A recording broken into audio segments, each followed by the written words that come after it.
This tutorial is going to introduce joins, the concept of an inner join, more specifically in structured query language.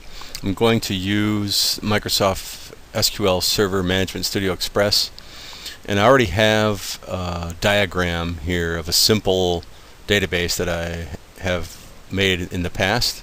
And it has these two tables here, the items table, which lists the item's ID, the item name, and the room ID, and that is associated with the rooms table, which has the room ID and the room. So what I'm going to do is I'm going to go ahead and open up a new query here, and what I'm going to do is I have to pick the SQL tutorial, and I'm just going to say select all from items, just to bring up all of the, I'm going to execute that. So we have the item ID column, the item column, and the room ID column. Now suppose I wanted to get the results of the items and the rooms, and we can, instead of saying select all, I can say select item, comma, room ID, and then from the items table, and I can execute that, and we'll have one column of all the items and all of the room IDs. Now if we want to narrow that and only include the ones that have room ID number 2, we can use a where clause, and we've gone over this before in another tutorial, where room ID equals 2. I can execute that and it shows me room ID 2.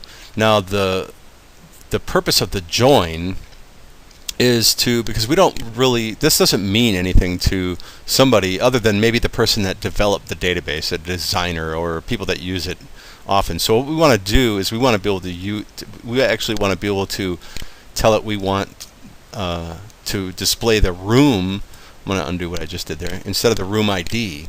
But if I do that now, it's really not going to know what to do, because it doesn't know where this room, where the word room is, or what column that is, because it's in a different table. Where you can see what in our where or in our from clause, we're telling it to select these things from our items table. So if we go back to the diagram, you can see that room is actually the name over here in the rooms table. So what we have to do is we have to create this join. In this case, it is an inner join. I'm not going to go into the difference between joins right now, but the inner join is the most common type of join. So when we do this, we put the join clause right after the items, and we're going to join the rooms table. So we're going to select item, room from items, and then we're going to use the keyword inner join, and immediately after the keyword inner join, we're going to type the name of the table that we want to join, and that is inner join the rooms, which is the name of the table. Now we're going to say we have to tell it where to join them, so we use the keyword on. So we're going to join the two things that are the same on both tables, and that is the room ID.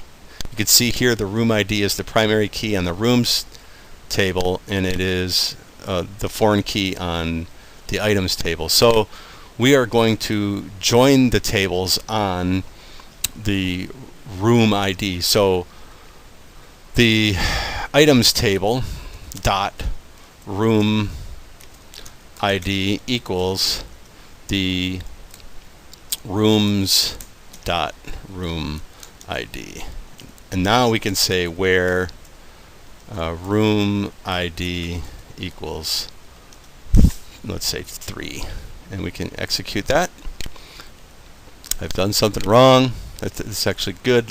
What is it saying? Ambiguous name room ID. We're going to use items dot room ID, because we do have a room ID on both tables. So I'm going to select this and hit execute.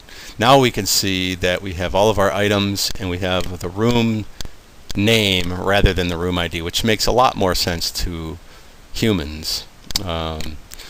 Hopefully this clears up the inner join, we actually had a request for this from someone. Hope it's not too late. It's been a week.